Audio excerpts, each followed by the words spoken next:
नमस्कार जय जगन्नाथ मोर वीडियो आपको स्वागत जनाऊँच। तो मुझे आशा करुँची आम +3 प्रिय भाई और भाई मैंने समस्ते भल थे। तो पाने आज आम गोटे पॉलिटिकल ऑनर्स जोटा कि कोर पेपर 1 डिस्कसन करवा जहाँकि यहाँ पॉलिटिकल जो मैंने ऑनर्स रखिंट जोटा कि एनईपी लागू होकर से मैंने वीडियो देखूँ। आउ हाँ जो मैंने +3 सेकेंड ईयर बा सेकेंड सेमिस्टर एग्जाम देवाक जाऊँच ताहा भी ओडिया ऑनर्स किंबा इकोनॉमिक्स जो कौन भी ऑनर्स रखिंट तो तांकर माइनर पेपर 3 माइनर पेपर 2 रे यही पॉलिटिकल ऑनर्स कोर पेपर 1 अच्छी। तो से मैंने वीडियो देखो कारण आगामी समय आपणकर सेमिस्टर एग्जाम होगा जाऊँगी। तो पाने मुझे अनुरोध करी तो जो मैंने भी मो चैनल प्रथम आसवे तो दयाकोरी सब्सक्राइब करूँ।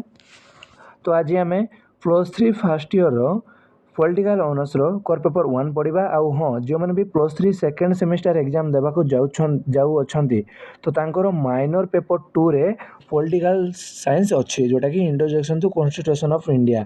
तो से जहाँ माने introduction to constitution of India जार भी अच्छी से देखूँ। तो बहुत दिन कर कहूल सर पॉलिटिकल ऑनर्स क्लास करूँ तो आज आपंकर फाइनाली क्लास कर टाइम आसीगला। तो देखो पाने तो आम आउट वीडियो रे निर्वाचकों श्रेणी विषय जानी तो जो मैंने से वीडियो देखी ना जाकि देखने। तो आज आम जाना कि निर्वाचन पद्धति माने कौन निर्वाचन फलाफल माने कौन आउ कौन ना संविधान प्रणयन जोटा कि मेकिंग ऑफ दी कॉन्स्टिट्यूशन या माने कौन जहाँकि आम सरल भाषा बुझापी जाऊँचे। तो देख पाने जदि आम बही को पढ़ा तो टी बुझीपार ना तो तेणुक मु हाथ लेखा नोट्रे यही निर्वाचन पद्धति मुझे बुझेबी जहाँकि बहुत सुंदर लिखी। तो चलो डेरी नक आम जाना जे निर्वाचन पद्धति कौन। तो देखो प्रथम ये आसीगला आपणकर कौन निर्वाचकों पद्धति। तो पाने मु कहे सबुबले आम प्रश्नर मुख्य जिनस को जानापी पड़ो। तो तेणुक मुझे वीडियो टी लंबा हो पारे किंतु आम बहुत सुंदर भाव में बुझा। तो तेणुक वीडियो एंड जाए देखूँ। तो चलो देखा। तो पाने यहाँ हूँ संविधान सभा और संविधान विषय जोटा कि यूनिट 1 ताहा विषय रे यही आम निर्वाचन पद्धति विषयटी आसी अच्छी। तो आमको जानापी पड़ो। तो देख पाने निर्वाचन पद्धति माने कौन ना माने आम लोक माने आम मानकर प्रतिनिधि माने जमी नेता मानू जमीक एमएलए एमपी किंबा सरपंच ताहांकु आम बाछिबारे आम बाछुचु जन को नाई ये माने ये आम एमएल पदवी काम करूँ। तो आम बाछापी जो नियम करूँ बुझीपार ना आम बाछापी से नियम करूँ। तो सही नियम को आम कौन प्रक्रिया बा से नियम प्रक्रिया को पद्धति अनुसरण करती माने आम पद्धति अनुसरण करूँ और ताहाकू निर्वाचन पद्धति बोली कही था पिला माने माने से नियम को बुझीपार ना आमको जन को जदि एमएलए करार अच्छी तो आमर भी किसी नियम थे दरकार ना। तो सही नियम प्रक्रिया को बुझीपार ना ताहा से नियम प्रक्रिया को कौन कहुए पे निर्वाचन पद्धति बोली कहुए पे जदि बुझीपारे मु आशा करी भल भाव में बुझीपारे। तो देख सरल भाषा जदि आम कहवाक जा तो देखो सरल भाषा जदि कहवाक जा तो जड़े लोक किपरि भोट देव बुझीपार ना मुझे कहली जड़े लोक किपरि भोट देव और ताहाकू माने काहाकू देव और केते लोक प्रार्थी हेबे एवं से भोट गुड़ी को किपरि गणना करी तो सीए जितिला कि हारिला तो घोषणा करवा पूरा प्रणाली को निर्वाचन पद्धति बोली कहुए। पूरा नियम को माने नियम को निर्वाचन प्रणाली बोले कहुए पे बुझीपार ना जदि बुझीपार ना तो मत कमेंट करूँ आगामी समय आउट वीडियो भल भाव में बुझे पे। तो देख उदाहरण सह जब आम बुझाक जा तो आम देशर प्रथम फर्स्ट सिस्टम थिला जे चली जे एथिरे जो माने प्रार्थी सबुठारु अधिक भोट पाई तो से ही विजेता लाभ करिवो।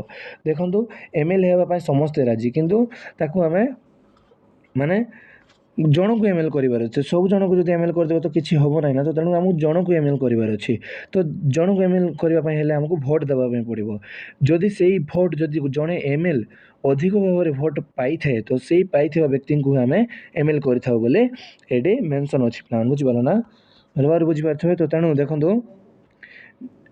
ତେଣୁ ନିର୍ବାଚନ ପଦ୍ଧତିକୁ ଭୋଟ ଦେବା ଓ ପ୍ରତିନିଧି ବାଛିବାର ପ୍ରଣାଳୀକୁ କ'ଣ କୁହାଯାଏ? ଏଇ ଆମ ନିର୍ବାଚନ କ'ଣ ମାନେ ନିର୍ବାଚନ ପଦ୍ଧତି ବୋଲି କୁହାଯାଏ ପିଲାମାନେ। ମାନେ ଆଶା କରିବି ଭଲ ଭାବରେ ଆପଣମାନେ ବୁଝିପାରୁଥିବେ। ତ ଦ୍ୱିତୀୟ ପଏଣ୍ଟ ଥିଲା ଆମର ଯାହାକି ନିର୍ବାଚନ ଫଳାଫଳ, ବୁଝିପାରିଲ ନା? ଦେଖିପାରୁଥିବେ। ତ ଆମର ପ୍ରଥମ ଡାଉଟ୍ କ୍ଲିୟର ହେଇଯାଇଛି, ବୁଝିପାରିଲ ନା? ତାହାକି ଆମ ନିୟମକୁ ନିର୍ବାଚନ ପଦ୍ଧତି ବୋଲି କହିବା। ଏବେ ଦେଖିବା ଯେ ନିର୍ବାଚନ ଫଳାଫଳ ମାନେ କ'ଣ, ତ ତାହା ବିଷୟରେ ଜାଣିବା। ଦେଖ, ତ ନିର୍ବାଚନ ଫଳାଫଳ ଯେଉଁଟାକି ଇଲେକ୍ସନ୍ ରିଜଲ୍ଟ, ଦେଖ ନିର୍ବାଚନ ଫଳାଫଳ ମାନେ ନିର୍ବାଚନ ସମାପ୍ତ ହେବା ପରେ ଯେଉଁ ଭୋଟ ଗଣନାର ଫଳ ବାହାରେ ତାହାକୁ ନିର୍ବାଚନ ଫଳାଫଳ ବୋଲି କୁହାଯାଏ। ପିଲାମାନେ ଦେଖ, ଆମେ ମନେକର ଜଣକୁ ଏମଏଲ୍ କରିବାର ଅଛି, ତ ଭୋଟ ଦେଇଦେଲୁ ତ ସେଇ ଭୋଟକୁ ଗଣନା କରିବାର ଅଛି, ବୁଝିପାରିଲ ନା? ଲୋକଲୋଚନକୁ ଆଣିବାର ଅଛି ଯେ କେଉଁ ଭୋଟ କେତେ ପରିମାଣରେ ଲାଭ ପାଇଲା, କେତେ ପରିମାଣରେ ପାଇଲା। ତ ସେଇ ପଦ୍ଧତିକୁ, ସେଇ ଗଣିବାର ପଦ୍ଧତିକୁ ଆମେ ନିର୍ବାଚନ ଫଳାଫଳ ବୋଲି କହିଥାଉ ପିଲାମାନେ। ତ ଦେଖ, ସରଳ ଭାଷାରେ କହିଲେ କିଏ କେତେ ଭୋଟ ପାଇଲା ଓ କିଏ ହାରିଲା ତ କିଏ ଜିତିଲା, ତ ଏହାର ଯେକୌଣସି ସମ୍ପୂର୍ଣ୍ଣ ତାଲିକା ଓ ଖବର ବିଷୟରେ ବର୍ଣ୍ଣନା କରୁଥିବ ତାହାର ବିଷୟକୁ ନିର୍ବାଚନ ଫଳାଫଳ ବୋଲି କୁହାଯାଏ ପିଲାମାନେ। ତ ଏଠିକି ମାନେ ହାତ ଲେଖା ନୋଟ୍ ଯଦି ଲେଖିବାର ଅଛି ସ୍କ୍ରିନଶଟ୍ ମାରିନିଅ। ତ ଦେଖ, ଉଦାହରଣ ସହ ଯଦି ଆମେ ବୁଝିବା, ଯଦି ଏମଏଲ୍ଏ ନିର୍ବାଚନ ହେଲେ, ଯଦି ଜଣେ ଏମଏଲ୍ଏ ନିର୍ବାଚନ ହେବା ପାଇଁ ହେଲେ ତାହେଲେ ତା'ର ଭୋଟ ଗଣନା ପରେ ଘୋଷଣା କରାଯିବ। ଯଦି ସିଏ ଏମଏଲ୍ଏ ହେବାର ଅଛି ତ ସିଏ ମାନେ ଇଲେକ୍ସନରେ ସାମିଲ ହେବାର ଅଛି, ଆଉ ଭୋଟ ଦେଇଥିବେ ଯେଉଁମାନେ ତ ସେଇ ଭୋଟ ତାକୁ ଗଣନା କରିବାର ଅଛି। ମନେକର ଦେଖନ୍ତୁ, ଜଣେ ପ୍ରାର୍ଥୀ ମାନେ ଏମଏଲ୍ଏ ହେବା ପାଇଁ 3 ଜଣଙ୍କର ମନ ଅଛି, ତ 3 ଜଣ ମନ ଅଛି ବେଲେ 3 ଜଣ ଭୋଟ ଉଠିବେ, ବୁଝିପାରିଲ ନା? ବିଜେପି କଂଗ୍ରେସ, ବୁଝିପାରିଲ ନା? ତ ସେମାନେ ଯେମିତିକି ଆମେ ବୁଝିନେବା A B C, ବୁଝିପାରିଲ ନା? ତ ଜଣେ ଏମଏଲ୍ଏ ପାଇଲା କି 20,000 ଭୋଟ, ଆଉ ଜଣେ ଏମଏଲ୍ଏ ପାଇଲା ମାନେ 15,000 ଭୋଟ, ତ ଆଉ ଜଣେ ଭୋଟ ପାଇଲା 5,000 ଭୋଟ। ତ ତେଣୁକରି ଆମର ବିଜେତା କିଏ? ଏଇ A ନମ୍ବର ମାନେ ବିଜେପି, ବୁଝିପାରିଲ ନା? ଏଇ 20,000 ଭୋଟ ଯିଏ ପାଇଛି ତ ସିଏ ହିଁ ଏମଏଲ୍ଏ ହେବ, ବୁଝିପାରିଲ ନା? ତାହା ହିଁ ହେଉଛି ଆମ କ'ଣ ମାନେ ଟିକେ ରୁହ, ମାନେ ତାହା ହିଁ ହେଉଛି ଆମ ନିର୍ବାଚନ ଫଳାଫଳ ପିଲାମାନେ, ବୁଝିପାରିଲ ନା? ଏଇ ନିର୍ବାଚନ ଫଳାଫଳର ମୁଖ୍ୟ କାମ ହେଉଛି ଯେ ନିର୍ବାଚନ ଫଳାଫଳ ବାହାର କରିବା, ବୁଝିପାରିଲ ନା? ତ ଦେଖ, ମୁଁ ଆପଣଙ୍କୁ କହିଲି, ଏବେ ଭଲ ଭାବରେ ବୁଝେଇଲି। ତ ଦେଖ, ଏଠି ଲେଖା ହେଇଛି ପ୍ରାର୍ଥୀ 1, ତ ଦେଖ A ର ମୋଟ ସଂଖ୍ୟା ଅଧିକ ଅଛି, ତେଣୁ କରି ମାନେ ପ୍ରାର୍ଥୀ 1 ଜିତିଲା, ବୁଝିପାରିଲ ନା? ଯେମିତିକି ମୁଁ ଆପଣଙ୍କୁ କହିବାକୁ ଗଲେ ଏମଏଲ୍ଏ ହେବା ପାଇଁ ଯୋଗ୍ୟ ହେଲା। ତ ଦେଖ, ଏଭଳି ଭାବରେ ସରକାର ଚୁନାଯାଏ, ତ ଯାହାକି କିଏ କେତେ ଭୋଟ ପାଇଲା ଓ କିଏ ଜିତିଲା ଓ କିଏ ହାରିଲା, ତ ଏହି ପ୍ରକ୍ରିୟାକୁ ନିର୍ବାଚନ ଫଳାଫଳ ବୋଲି କୁହାଯାଏ ପିଲାମାନେ। ଯଦି ଆମେ ଏହାର ମୁଖ୍ୟ ଜିନିଷ ଜାଣିବା ପାଇଁ ପଡ଼ିବ, ତ ଏଇଟା ଯେମିତିକି ଆମେ ଦେଖିବା 1 ମାର୍କରେ ଆସେ କିମ୍ବା 2 ମାର୍କରେ ଆସେ, ଆମେ ଯାହା ଜାଣିଦେଲେ ତାହାଠୁ ଅଧିକ ଜାଣିବା ପାଇଁ ପଡ଼ିବ। ତ ଦେଖ, 1952 ମସିହାରେ ଭାରତର ପ୍ରଥମ ଲୋକସଭା ନିର୍ବାଚନ ହୋଇଥିଲା, ବୁଝିପାରିଲ ନା? କେତେ? 1952 ମସିହାରେ ଭାରତର ପ୍ରଥମ ଲୋକସଭା ନିର୍ବାଚନ ହୋଇଥିଲା, ବୁଝିପାରିଲ ନା? ତ ଦେଖ, ତ ସେହି ସମୟରେ ଦେଶରେ ମାନେ 176ଟି ମାନେ ପାର୍ଟି ଏବଂ 1900 ଠାରୁ ଅଧିକ ମାନେ ପ୍ରାର୍ଥୀ ଭାବେ ନେଇଥିଲେ। ମାନେ ଯେବେଠୁ ପ୍ରଥମେ ଷ୍ଟାର୍ଟ ହେଇଛି ଏଇ ବ୍ୟବସ୍ଥା, ତ ସମସ୍ତେ କରିବା ପାଇଁ ମନ, ବୁଝିପାରିଲ ନା? ତ ତେଣୁକରି ଏଇ ମାନେ ପ୍ରାର୍ଥୀ ହେବାକୁ ଭାଗ ନେଇଥିଲେ। ତ ଦେଖ, କୁଳ 479, ବୁଝିପାରିଲ ନା? ଦେଖ, କୁଲ 489ଟି ସ୍ଥାନ ମଧ୍ୟରୁ କଂଗ୍ରେସ 364ଟି ସ୍ଥାନ ଜିତିଲା। ମାନେ ଦେଖିବାକୁ କହିବାକୁ ଗଲେ ଆମର ଯେବେଠୁ ପ୍ରଥମ ନିର୍ବାଚନ ଷ୍ଟାର୍ଟ ହେଇଛି, ତ ସେଇ ଷ୍ଟାର୍ଟ ହେବା ସମୟରେ ପ୍ରଥମେ କିଏ ଜିତିଛି? ପୁରା ପ୍ରଥମେ ଜିତିଛି ମାନେ କଂଗ୍ରେସ ଜିତିଛି ପିଲାମାନେ, ଜିତିଛି, ବୁଝିପାରିଲ ନା? ତାହା ଆପଣଙ୍କୁ ମନେ ରଖିବା ପାଇଁ ପଡ଼ିବ। ତ ଦେଖନ୍ତୁ, କମ୍ୟୁନିଷ୍ଟ ପାର୍ଟି ଯେମିତିକି 16, ତାପରେ ହେଲା ସୋସିଆଲିଷ୍ଟ ପାର୍ଟି 12, କୃଷକ ଶ୍ରମିକ ପାର୍ଟି 9 ଓ ଅନ୍ୟାନ୍ୟ ପାର୍ଟି 37 ଏବଂ ସ୍ୱତନ୍ତ୍ର ପ୍ରଧାନ ମାନେ 37ଟି ସ୍ଥାନ ଲାଭ କଲା କିଏ କଂଗ୍ରେସ ବୁଝିପାରିଲ ନା। ତ ତେଣୁକରି ତାକୁ ମାନେ ପ୍ରଥମ ନିର୍ବାଚକ ବୋଲି କୁହାଯାଏ ପିଲାମାନେ। ତାପରେ ଦେଖ ଏହା ଦେଖାଦେଲା ତ ଏହା ମାନେ ଦେଖାଇ ଦେଲା ଯେ କଂଗ୍ରେସର ଭାରି ଅଧିକାର ବୁଝିପାରିଲ ନା ଥିଲା। ଭଲ ଭାବରେ ବୁଝିପାରୁଥିବେ, ଯଦି ବୁଝିପାରୁନାହାନ୍ତି ମୋତେ କୁହନ୍ତୁ।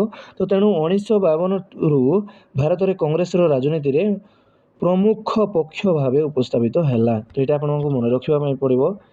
ତ ଯଦି ଆମେ ଏଠି ଯଦି ଟିକେ ଯଦି ଧ୍ୟାନପୂର୍ବକ ଦେଖିବା ତ ଦେଖନ୍ତୁ ଆପଣଙ୍କ ମନରେ କ୍ୱେଶ୍ଚିନ୍ ଆସିଥାଏ ଯେ ଏଠି ଲେଖା ହେଇଛି, ଦେଖ କ'ଣ ଲେଖା ହେଇଛି 1946 ମସିହା ଜୁଲାଇ ମାସରେ ସମ୍ବିଧାନ ପ୍ରଣୟନ ସଭା ଗଠନ ପାଇଁ ନିର୍ବାଚିତ ହୋଇଥିଲା। କିନ୍ତୁ ଆପଣ କହୁଛନ୍ତି କେତେ, ଏଠି ମୁଁ କେତେ ଲେଖିଛି ତ ଦେଖ ଦେଖିବାକୁ ଗଲେ ମୁଁ ଲେଖିଛି ଯେ 1952 ମସିହାରେ ନିର୍ବାଚନ ଷ୍ଟାର୍ଟ ହେଲା। ତ ଦେଖ ମୁଁ ଆପଣଙ୍କୁ ଏଇ କ୍ୱେଶ୍ଚିନ୍ ମଧ୍ୟ ଡାଉଟ୍ କ୍ଲିୟର କରିଦେବି। ତ ଦେଖନ୍ତୁ ଦେଖିବାକୁ ଗଲେ ପ୍ରଥମ ନିର୍ବାଚନରେ ବୁଝିପାରିଲ ନା, ପ୍ରଥମ ନିର୍ବାଚନରେ ବିଭିନ୍ନ ପାର୍ଟି ଥିଲେ ମଧ୍ୟ କଂଗ୍ରେସ ବହୁତ ବଡ଼ ସଂଖ୍ୟାରେ ଭୋଟ ଜିତି ସରକାର ଗଠନ କରିବା ପାଇଁ ସୁବିଧାଜନକ ସ୍ଥିତିରେ ଆସିଲା ବୁଝିପାରିଲ ନା। ତ ସିଏ ପ୍ରଥମେ ଭୋଟ ଜିତିଛି, ତ ତେଣୁକରି ସିଏ ପ୍ରଥମେ ସରକାର ଗଠନ କରିବ। ତ ଦେଖ ତ ସେଇ ପ୍ରଶ୍ନର ଡାଉଟ୍ କ୍ଲିୟର କରୁଛି ମୁଁ ଆପଣଙ୍କୁ। 1946ରେ ନିର୍ବାଚନ ହୋଇଥିଲା ବୁଝିପାରିଲ ନା। ତ ଏଇ 1946ରେ ନିର୍ବାଚନ ହୋଇଥିଲା ଠିକ୍, କିନ୍ତୁ ଏଇ ସଭାଟି ସାଧାରଣ ଲୋକଙ୍କ ପାଇଁ ନୁହେଁ ବୁଝିପାରିଲ ନା।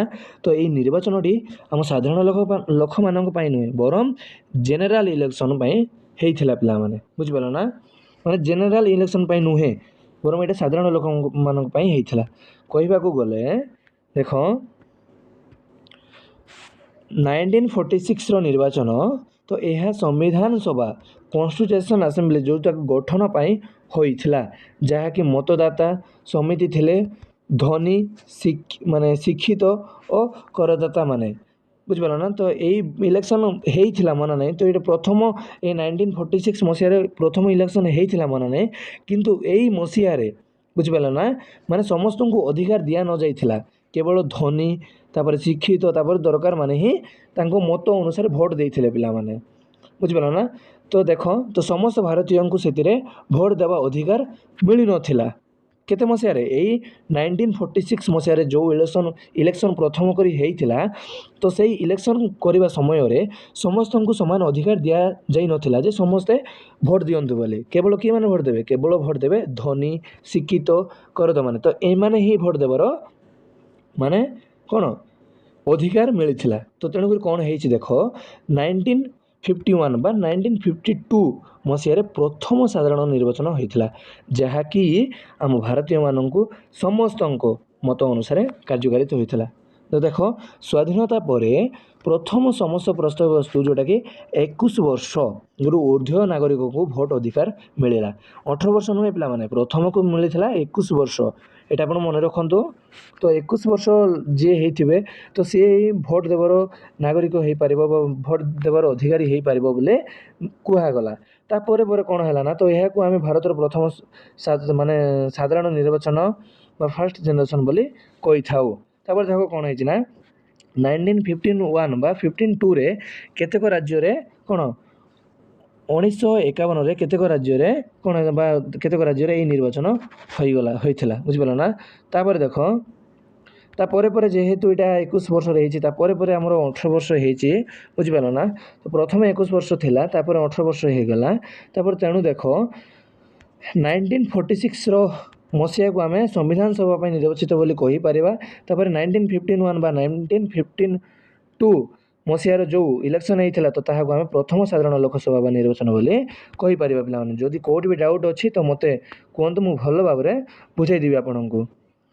ତ ଦେଖ ଆମେ ଆଉ ଗୋଟେ ଭିଡ଼ିଓରେ ଯାହାକି ସାଧାରଣ ନିର୍ବାଚନ ପ୍ରଣାଳୀ ବିଷୟରେ ଜାଣିପାରିବା। ତ ଆଜି ଭିଡ଼ିଓଟି ବହୁତ ଲମ୍ବା ହେଇଗଲା, ତ ତେଣୁକରି ଆମ ଭିଡ଼ିଓ ଏଠି ଶେଷ କରୁଅଛି। ତ ଆମେ ଆଉ ଗୋଟେ ଭିଡ଼ିଓରେ କ'ଣ ଜାଣିବା ନା ପିଲାମାନେ, ଦେଖ ଏଠି ଆମ ସମ୍ବିଧାନର ପ୍ରଣୟନ ଯେଉଁଟାକି ମେକିଂ ଅଫ୍ ଦି କନଷ୍ଟିଟ୍ୟୁସନ୍ ବିଷୟରେ ଜାଣିବା। ବହୁତ ସୁନ୍ଦର ଭାବରେ ବୁଝେଇବି ପିଲାମାନେ। ଯଦି କେଉଁଠି ବି ଟିକେ ଡାଉଟ୍ ଅଛି ତ ମୋତେ କମେଣ୍ଟ କରନ୍ତୁ। କେଉଁ ୟୁନିଟ୍ ବି ଯଦି ଆପଣଙ୍କୁ କେଉଁ ୟୁନିଟ୍ ଟିକେ ଯଦି ଭଲ ଲାଗୁନାହିଁ, କେଉଁ ପଏଣ୍ଟ ଟିକେ ଭଲ ଲାଗୁନାହିଁ ବୋଲେ ବୁଝିପାରୁନ, ତାହେଲେ ଏମିତି ହାଇଲାଇଟ୍ କରି ଦେଇଦିଅନ୍ତି ଯେ ସାର୍ ମୁଁ ଏଇ ଜାଗାରେ ଟିକେ ବୁଝିପାରିଲି ନାହିଁ। ତ ମୁଁ ଆଶା କରିବି ଆଜିର ପାଠଟି ଆପଣମାନେ ବହୁତ ଭଲ ଭାବରେ ବୁଝିଥିବେ। ତ ଆମେ ଆଉ ଗୋଟେ ଭିଡ଼ିଓରେ ଦେଖା ହେବା। ରହିଲି ଜୟ ଜଗନ୍ନାଥ। ଭିଡ଼ିଓ ଦେଖିଥିବାରୁ ବହୁତ ବହୁତ ଧନ୍ୟବାଦ ପିଲାମାନେ।